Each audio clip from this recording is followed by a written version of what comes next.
And we are back once again with Horror Guys, episode 245. Ooh, 245, that's a lot of movies. Not quite 5 years, but we're getting there. I bet we're going to talk about some more today, aren't we? Yeah. I am Kevin. I'm Brian. And that is Sparkler, you can hear in the background, our cat. Meow, one of them. meow. Yes, our special guest speaker today. She's wanting attention. But anyway, we got 4 movies and a short film, some new stuff and older stuff, classics. I don't know if we can call it a classic, but we got the brand new film Cobweb. Ooh, we got Cobwebs upstairs. And the pretty new movie, The Boogeyman. It's been out for a little while, but it's fairly new. Don't know that I call it pretty. No. And Daughter. What year was Daughter? That's this year, too. That's a brand new one also. And Forest of Death. Well, we're not going to talk about Forest of Death. Oh, that's one of the bonus ones. And also is Hellraiser Inferno is one of the bonus films. But we are going to talk about Friday the 13th, Part 8. This is what happens when we don't put our list in order. Jason takes Manhattan. Sorta. He gets there eventually. He goes on a boat. He takes his time getting there, too. And there's some Manhattan stuff. Yeah, so anyway, we're going to be talking about those 4 films in a short this week on the podcast and over at horrorbulletin.com, the weekly newsletter. We got, Hellraiser Inferno. Which is the 5th movie in the series. And kind of disappointing. Oh, it was awful. Well, I didn't think it was awful in itself. It would have been an okay movie. It's more of a cop noir kind of thing. They took a cop movie and stuck some Hellraiser into it. A little bit, yeah. But supposedly they wrote it that way. There's hints of, if you've seen Angel Heart, it reminded me of that a little bit. And a little bit of Jacob's Ladder in there reminded me of that a bit. But there's hardly any Hellraiser. Yeah, Pinhead gets like 3 minutes. Yeah, 95% of it is not Hellraiser. And also on the newsletter, we did Forest of Death, a brand new release, which was okay. It was pretty good. I kind of liked it. That was the one with the shapeshifter in the woods, right? Spoiler. Well, not exactly. Yeah. It was right there in the trailer. But we knew that, yeah. Yeah, it was. Kind of indie-ish. And yeah, I thought they did a nice job with it. I enjoyed it. Right. I enjoyed that one more than you did. That one's on Tubi, I believe. Yeah, Forest of Death. So many Kevin things on Tubi. says you should check that one out. Brian says, it's all right. Okay. All right, well, let's start off this week with Cobweb from 2023, which was directed by Samuel Bowden, written by Chris Thomas Devlin, stars Lizzie Kaplan, Anthony Starr, Cleopatra Coleman. And Homelander, you say? Yeah. Runtime's an hour and 28 minutes, and there's a trailer on YouTube. Spoiler free. Which strand of the web is this story going to follow? It's hard to say, but you should watch this movie if you want to see a very gripping and well-made film. The script, cast, and effects are all very good. I thought so. Yeah, I've seen people ripping on it, but I disagree with their ripping because overall, I thought it was pretty darn good. I liked it a lot. I think it's got some issues. I'm going to say this is probably our best movie of the week, but don't think about it too hard. Yeah, there are some things in here that make zero sense if you look at it too closely. Mm-hmm. Just go with it. Just be entertained, like a fairy tale or something. Like a spider tale. Yeah.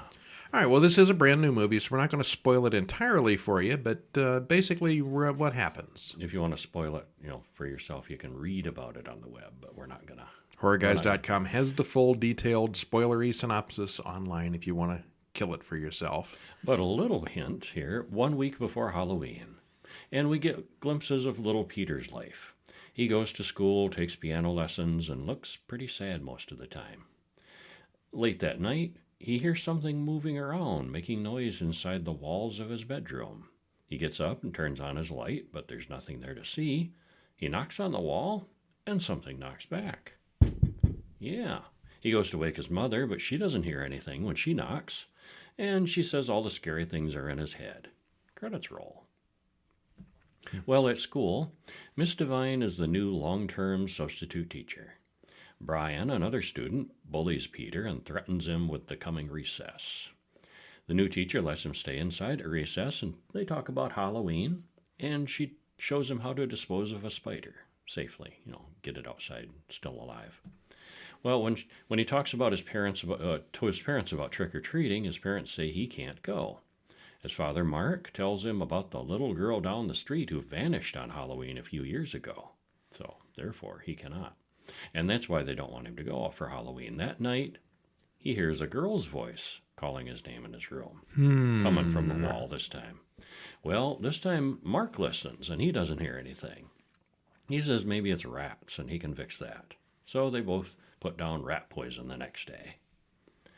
Peter makes a disturbing help me drawing at school, so Miss Devine comes to see Carol, who is Peter's mother. Carol blows it off his imagination and dismisses the teacher very quickly. Carol then confronts Peter about the pictures, but he says it's not him asking for help, it's her. She is. Okay.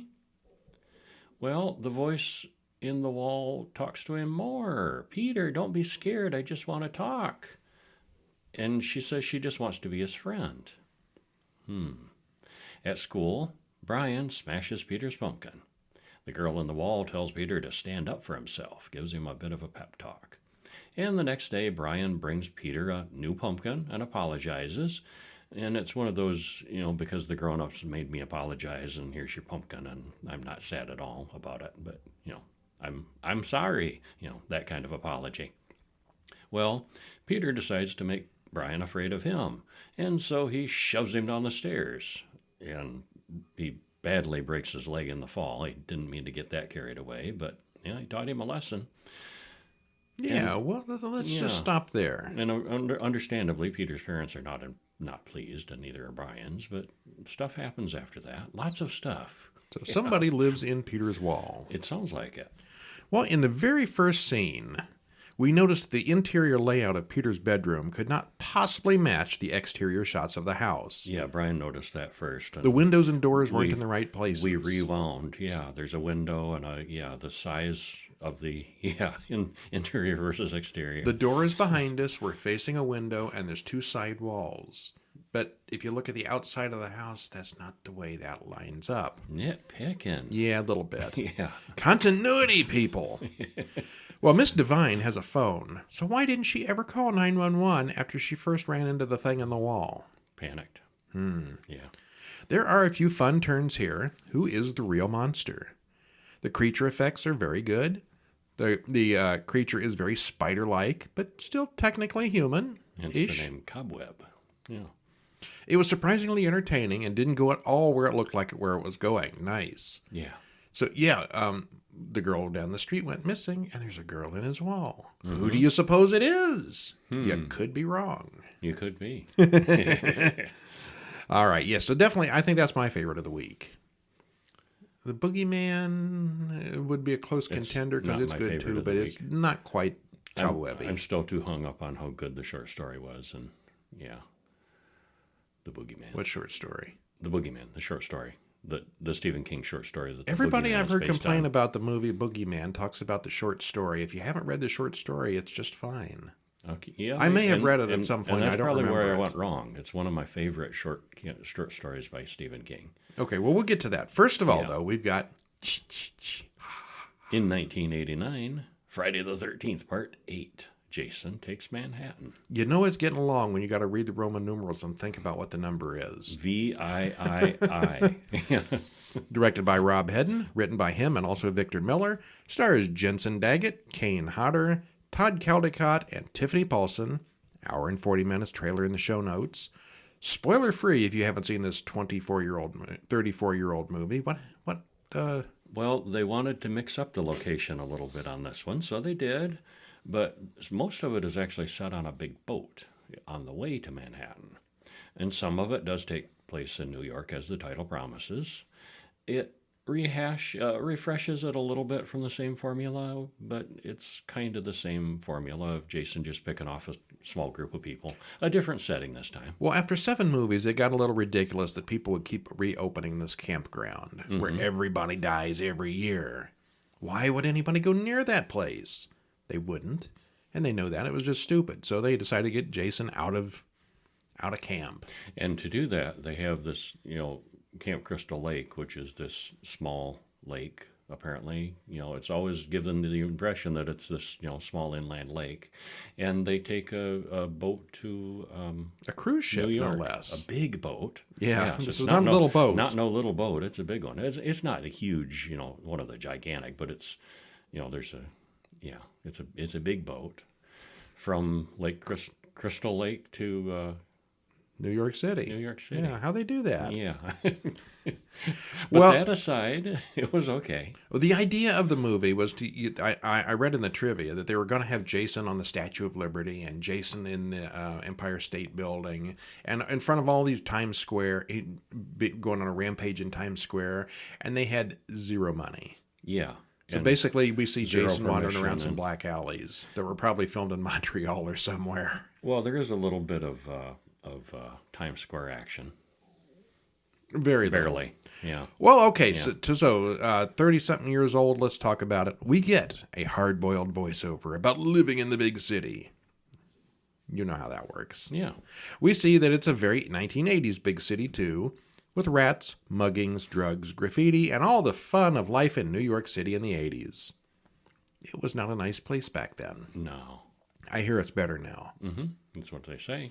Meanwhile, at Camp Crystal Lake, we're told that the graduating class will be taking their senior trip to New York City on the 13th. That's probably Friday the 13th. Yes. Jimmy, on his houseboat, throws the anchor overboard and gets back to making out with his girlfriend. He mentions to Susie that there were a bunch of murders that happened near here just a few years ago.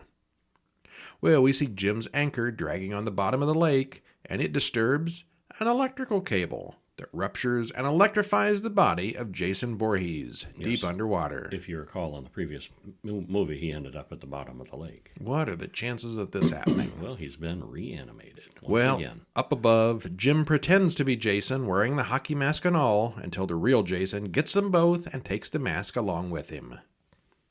Wow. Well, Rennie and her mother drive to the big ship dock in Crystal Lake, and her teacher gives her a pen that supposedly used to belong to Stephen King. Rennie and the others are all getting ready for their senior trip.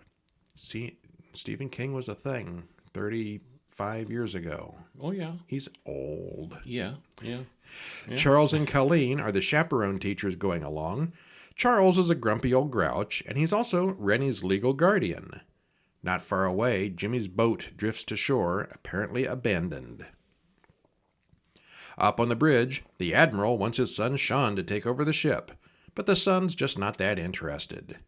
Because this is like a very small cruise ship, But and he's an admiral? substantial. Yeah. Admiral? An admiral? Uh-huh. Yeah. Sean walks out to the dock where a man tells him, "This voyage is doomed." And he says it just like that, too. He's crazy. Sean likes Rennie and her dog, Toby.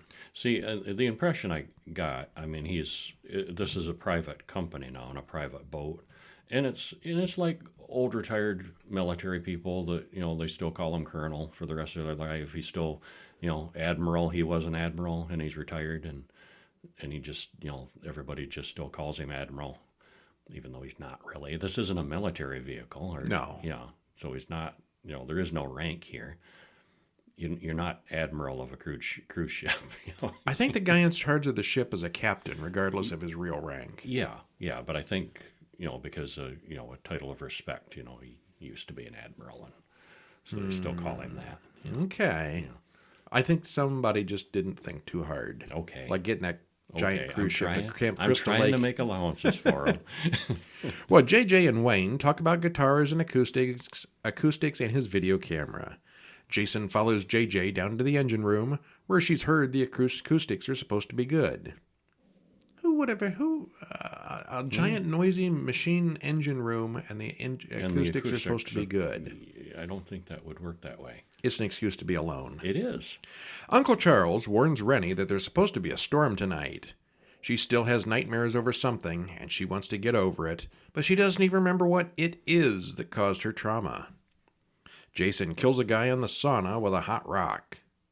Ouch. Yeah, that looked painful. Tamara pushes Rennie overboard as a prank, but Rennie imagines a drowning boy grabbing her leg. Sean rescues her, and Colleen comforts her until overprotective Charles butts in. Tamara shows Charles her biology project, and Wayne gets it all on camera. At the very least, it's blackmail material. Tamara's next visitor, however, is wearing a hockey mask, so that tape isn't going to help with him. No, not at all. The Admiral leaves the engineer in charge of the bridge, but he's soon killed by Jason. The Admiral returns and soon follows the engineer. Who's running the boat? Autopilot. Sean and Rennie soon find their bodies. Sean tries to call the Coast Guard, but Jason has pulled down the antenna. The crazy, "you're all gonna die" guy returns and tells Charles and the kids that the killer is Jason Voorhees. While all that's going on, Jason stalks Ava in the disco. 5 of the high school boys grab weapons and go hunting. Wayne loses his glasses and shoots one of them right before Jason gets him. Narrowing the numbers down. Yep. Well, Jason sets off a fire alarm and kills a few more students in the chaos. Rennie has another vision of the drowning boy as Jason reaches through the porthole and grabs her. She uses Stephen King's pen to stab him in the eye. The pen is mightier than the sword. I knew you were going to say that. As if things couldn't get any worse, the ship starts flooding and sinking. Why was that? Because Jason bashed a hole in it. Okay. Yeah. Charles, Colleen, Sean, and Rennie get into a lifeboat as Jason watches from the deck. Julius hops in as well, and they all thought he went overboard a while back. Well, they finally make their way to a dock in New York City, and Charles complains about Sean's choice of landing sites. Some people would complain about anything. Yeah, really. It's better than a rowboat. Jason comes ashore right behind them, seeing a huge billboard about a hockey league. Look at the size of that mask. Size matters. Our group of survivors almost immediately gets mugged, and they take Rennie along with them. They inject her with some drugs so she'll lighten up for what they have planned for her next. But Jason arrives and shows the guys what he does with a syringe. The other hood shoots Jason several times, but you know how that goes. Rennie runs off, so Jason goes after Julius next. Julius is a tough guy, and he punches Jason about 200 times, but when Jason hits back, it only takes once. And I'm going to chime in here and mention, here they are in New York City, and they've run, and Jason somehow hones in on them. That's his superpower. This is like his superpower. You run, he lumbers, and he still catches you. Even if you're in a city of all these buildings and places and alleys and stuff, he just hones right in on them. Yeah. It's hard to hide in the woods. It's not so hard to hide in a city. Well, the drugs kick in, but Rennie eventually runs into Sean, Charles, Colleen, and a cop. Charles still doesn't believe a word about Jason, and the cop doesn't either. The cop doesn't last long, but neither does Colleen. He becomes a believer. Rennie does, however, finally remember her long-forgotten trauma. Her Uncle Charles told her all about Jason before throwing her overboard from a rowboat. Probably not the best way to learn to swim, even without an ugly ghost boy pulling at your feet. Back in the present, Rennie yells at Charles and runs off, leaving Charles with Jason, who wakes up and finishes the old grouch off in a random barrel of green goo. Because, cities have random barrels of green goo sitting around everywhere. Well, how do you think they get the Teenage Mutant Ninja Turtles? It's got to be green goo somewhere. Oh, yeah, that's how that happened. Wrong movie, but same goo. Okay. Well, Rennie and Sean are now the only ones left. They board a subway to get away from Jason, except he's there too. They all get out, and Jason gets a taste of the subway's 6,000-volt third rail. That'll kill him, right? Yep, he's dead. Movie over. Well, Rennie and Sean leave the subway at Times Square. It's over, Sean says. It's not over. Jason's right behind them. A bunch of punks try to fight with Jason, but Jason takes off his mask and they all nope right out of there. Yeah, they do. We don't see a direct shot. Not on that one, no. But they do. Yeah. Somehow, they all end up running through the sewer system, and I missed how they got into the sewer system, but, if you're in New York and there's green goo, there's got to be sewers. Oh, of course, yeah. Well, the kids run into a sanitation engineer who says that the sewers fill up with toxic waste every night at midnight, and they only have 10 minutes to get out. Of course that would happen every night at midnight. Toxic waste fills the sewers. A flood of toxic waste every night at midnight. Where does this toxic waste go? And where's it come from? We don't know. They don't matter. It don't matter. It don't matter. Nothing matters anymore. Well, the engineer doesn't last long after that. Sean gets knocked out, so Rennie leads Jason away from him. She throws some toxic waste on Jason, who ends up taking his mask off, and it ain't pretty. Rennie and Sean climb up the ladder out of the sewer just as the wall of toxic waste comes and washes Jason away. As the floodwater recedes, all they see is a little drowned boy remaining. Afterward, Rennie and Sean go to see the Statue of Liberty. This is the worst senior trip ever. And only a couple survivors. Yeah. They're going to have fun explaining that when they get back to town. There's going to be a lot of upset parents here. Yeah. Yeah. Well, we've never quite figured out how you get a cruise ship anywhere near Crystal Lake, which is always shown to be way out in the woods somewhere. But you can take a boat from there out to the ocean and New York. Mm-hmm. At the end, there were millions of people in town and dozens on that subway. Why was Jason so fixated on following Rennie and Sean specifically? Like you said, it's his power. Well, maybe he felt he had unfinished business after her childhood encounter at the lake. I remember those feet. Let's get 'em. Yeah. For a movie about Jason going to Manhattan, they sure spent an awful lot of time on that cruise ship. Also, it's a mighty big cruise ship for only carrying a dozen high school kids and 2 teachers. Well, we only saw the featured people, mostly. There was a lot of other people there, too. Were there? Well, some. Yeah, it was. The big empty disco was all decorated for high school, and the dining room was all decorated for high school. I think they had it pretty much to themselves. It was a little underpopulated, I suppose. Yeah. Still, there's probably not a lot of clientele for cruises in Crystal Lake. Because it's Crystal Lake. Peter Mark Richmond has always excelled at playing villains and jerks, and this may be his best outing ever as Charles, the perpetually sarcastic and mean-spirited teacher we all recognize. Yeah, he was always a villain in the 80s. He was in like everything. Almost always, yeah. And this was Kane Hodder's second go at playing Jason, and he's good as always. He always remembers his lines. And he has a quick appearance as not Jason in here, too. Who was he? At one point. The diner in the city. Okay. Yeah, he makes a quick appearance as not Jason. I think I blinked and missed that. There's also some, stunt people and stuff too. But no, mostly it was Kane Hodder being Jason. Okay. Yeah. Well, none of the other performers really stand out. The unmasked Jason was not particularly impressive, but it was a nice touch at the end. It's like they just took a guy and shoved a bunch of clay on his face. But we'll never see Jason again, right? No, that was the end of him. He was dead at the end for sure. I'm not sure about Jason 9 if I ever saw that one. I think this is where I left off. This is probably about where I left. I saw a couple of the newer ones. I know I saw Jason 10, the one where he goes into space. Yeah. I don't know about 9. We'll have to watch that before too long. All right. What's next? The Boogeyman from 2023. Boogie. Directed by Rob Savage.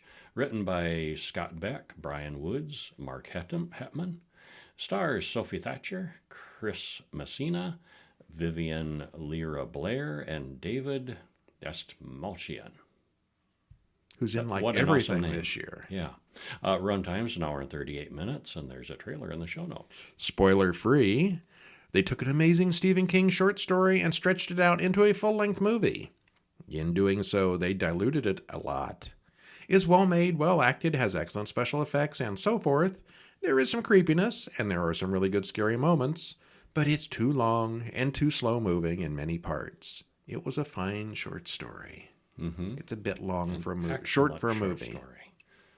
Well, again, don't spoil it entirely for us, but give us a taste. A child sleeps in her crib. The door to the closet opens. Uh-oh, the child cries as the door opens further. A shadowy shape approaches as the child screams and then goes silent. The closet door shuts again. Credits roll. So it starts right out with a kid getting killed. Yum. Well, a woman talks to her therapist, Will Harper, about her relationship. He leaves to drive his daughters, Sadie and Sawyer, to school. Their mother and Will's wife has recently died. Naturally, Sadie has to deal with a bully at school. Everybody in a horror movie has a bully at school. It does seem to go that way, yeah. Will goes home, and there's a strange man at the door wanting to talk. He's Lester Billings, and he asks Will to shut the closet door before he'll talk. He says some people think he's killed his kids, but he swears he didn't. He says his youngest died of SIDS, and the 2 older ones died within a year. At least that's the official story. He says there's no way there was anything natural about it. And he also says, I only glimpsed it once before my baby's neck broke. Well, there's nothing wrong with this guy. Yeah, he's just really, he's this shrink is regretting inviting him in. Yeah. Well, he pulls out a disturbing drawing of something that comes for your kids when you're not paying attention. We don't get to see it. So Will excuses himself with an excuse and calls the police. But Lester walks through the house and watches Sadie, who is home early from school. She follows a strange sound into her mother's studio, where she hears something in the closet. Will comes in, and they find Lester has hanged himself. Sadie listens as Will tells the police about Lester's shadow monster. Well, that night at bedtime, Sawyer wants Will to check under the bed and inside the closet for monsters. Sadie and Will talk about the dead mother and how they all felt. Sadie then stays up late watching YouTube videos about how to contact the dead. As one does. Yeah, she's kind of obsessed with getting in touch with her dead mom. And that night, little Sawyer's closet door opens by itself rather violently, so she goes to sleep in Sadie's room. Well, both Sadie and Sawyer talk about seeing a dark thing to their own therapist. And so the therapist darkens the room with a gradually dimming light to show them there's really nothing to be afraid of in the dark, except the creature crawling on the ceiling that Sawyer sees. Well, she screams and the lights come back on, and of course there's nothing there now. Will apologizes for ever letting that man inside their house. But he didn't know any better. I mean, really, he's a shrink. Not his fault. Yeah, the guy needed help. He didn't know better. Yeah.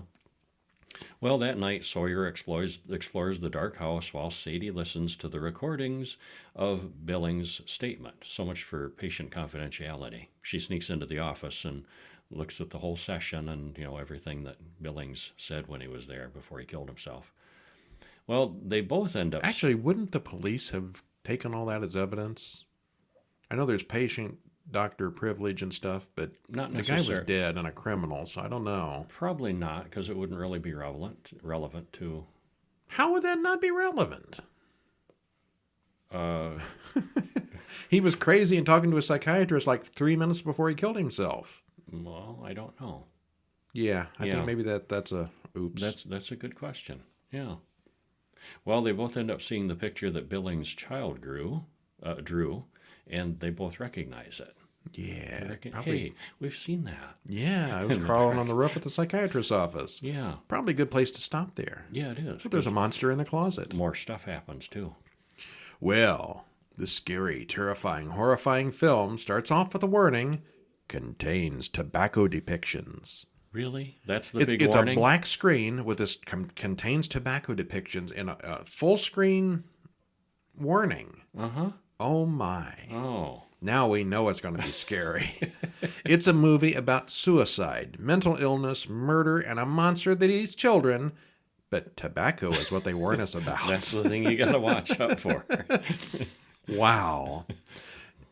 Did somebody smoke this? I don't even remember anybody smoking in this movie. I kept looking, and I didn't really notice. I think the daughter smokes a joint at one point. Okay. Oh, yeah. There's an old joint they find. Yeah. Oh, well. Okay. That wasn't tobacco use. But it was terrifying. Oh, yeah, I guess. The creature is very effective, even though we don't see much of it until the end. It's got monsters under the bed and monsters in the closet, so it's always a good start. It's really good on the creepy factor, and there are more than a few good jump scares. Good jump scares, not the stupid kind. Yeah, they were good. On the other hand, it's stretched out way longer than it needs to be and is much too slow-paced. Bottom line, it's kind of long, kind of slow, but otherwise it's good. I guess you'd call it a slow burn. And I think it would make a difference if you haven't been spoiled by the short story. I was not spoiled by the short story. I was completely spoiled by the short story, and I was kind of disappointed in the ending, too, because of the short story. The short story doesn't end the same way? I've said too much. Okay. There is some difference, yes. Ah. Yeah. Okay. Well, then we watched a short film called Red, Yellow, Blue, written and directed by Julia E. Cook, stars Talia Topsend and Sydney Steyerwalt, 18 minutes long. This one is still doing the festival thing, so we don't have a link to watch it, but there's a link to the IMDb listing. And if you get a chance to see it, you should. Yeah, what was pretty what cool. happens here? Well, after the most colorful credits ever, we open to a girl walking through the city. She calls her mother on a payphone. We say girl, it's a woman. I mean, she's an adult. She says she's fine. And she goes into an old church, and she seems to immediately become possessed. She then runs back outside and imagines blood on her hands, and she's red all over.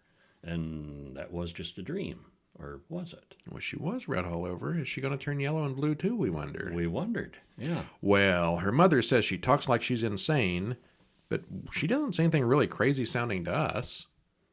You talk like you're just crazy. No, she didn't wasn't. seem crazy to us. Yeah. It's one of those, is it real or is she imagining things type of story, but it is very well done. Really interesting how it was filmed. And Yeah, the scenery and settings are great. We like the music as well. The music in the indoor... The cat didn't like it, she says. Meow, meow. The lighting in the indoor scenes is a little insufficient sometimes, but you could always tell what was going on. Overall, it's a descent into madness that's really colorful.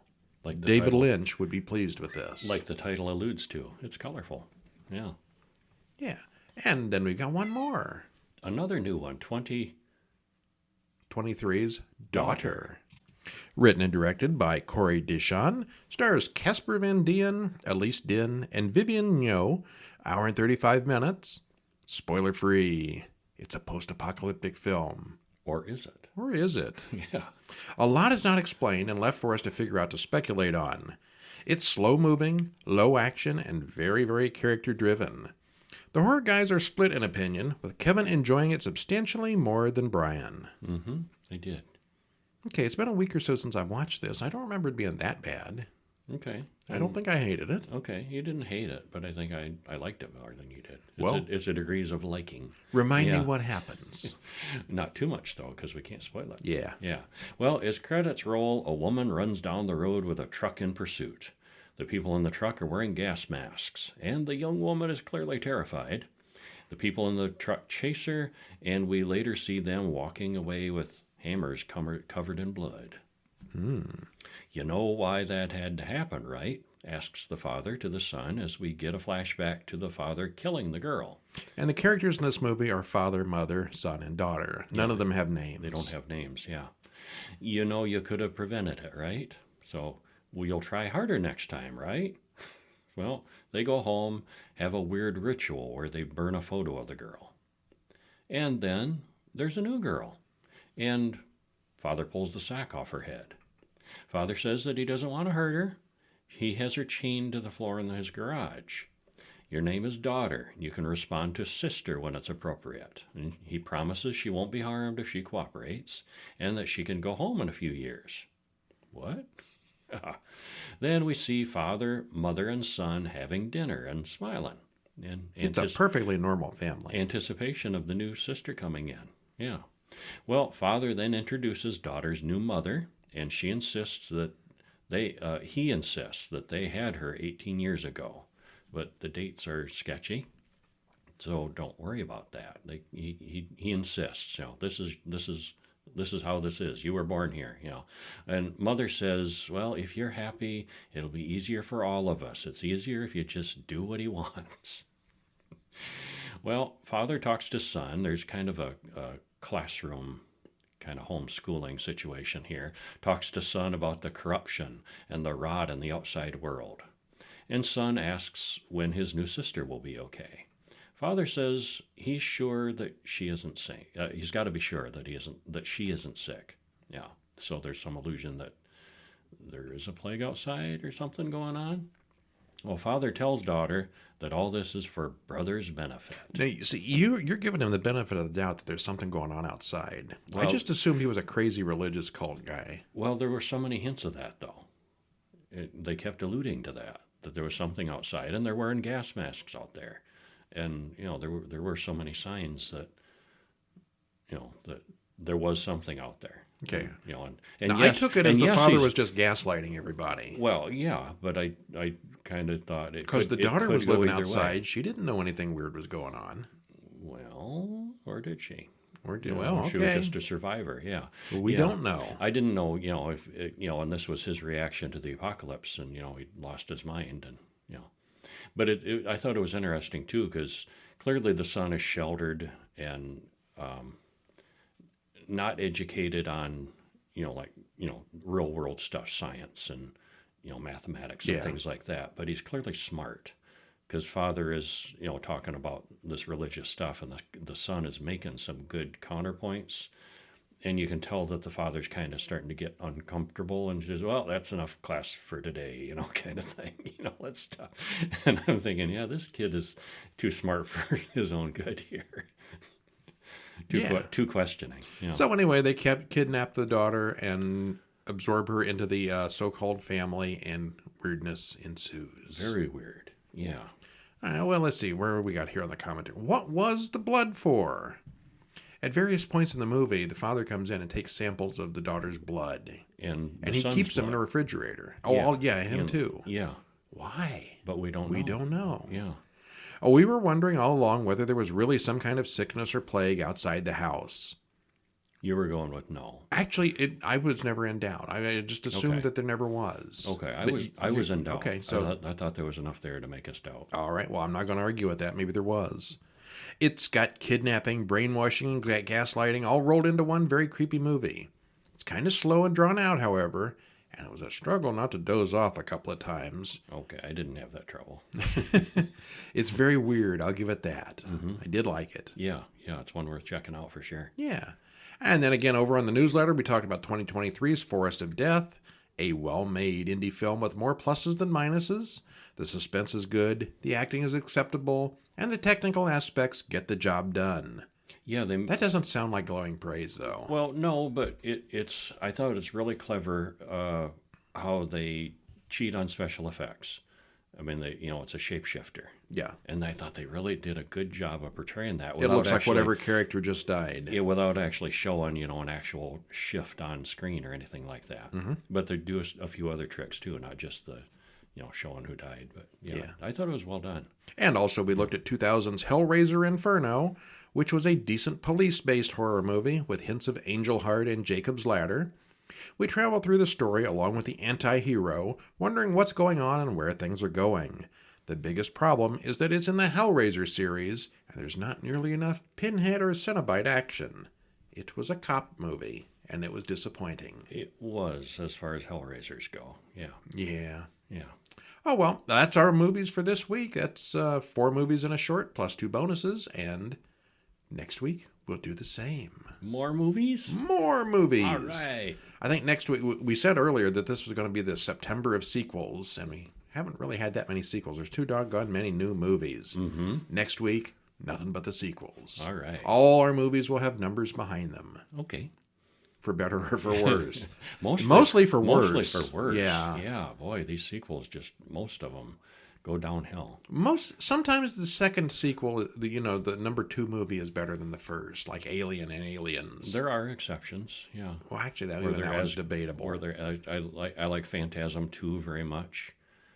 Almost as much as the original. Okay, that's one we did years ago. There are some, Halloween 2 I thought was exceptionally good. Mm-hmm. There's some. Hellraiser 2. Hellraiser 2 was probably nothing. Better than the first one. Yeah, that was excellent. But once you hit a 3, I can't remember a 3 that was as good as the first 2. And then 4, 5, 6, 7, 8, and so forth. We talked about how bad Hellraiser 5 was just now. We watched 6 also already, and it's kind of more of the same. Yeah, it is. There's not enough Hellraiser. Yeah. This one, Inferno was with a cop. 6 is with a criminal, but yeah, it's awful. Oh, I didn't think it was awful. I wouldn't say either of them are awful. Just kind of disappointing. All right, if you go in with no expectations, I'm not mad. I'm just disappointed. Well, from what I hear with the Hellraisers, I don't think I've seen some of the later ones. I haven't either. From the sound of things, it goes downhill and further. 6 was the last one that I had seen. Yes, I had seen 5 and 6. I don't think I saw any more after that. Aren't we in for a surprise then? Oh, boy. Well, tune in next week where we're going to have some more numbered movies for you. We may just talk about that later Hellraiser movie. You betcha. I'm Brian. And I'm Kevin. We'll see you next week. See ya.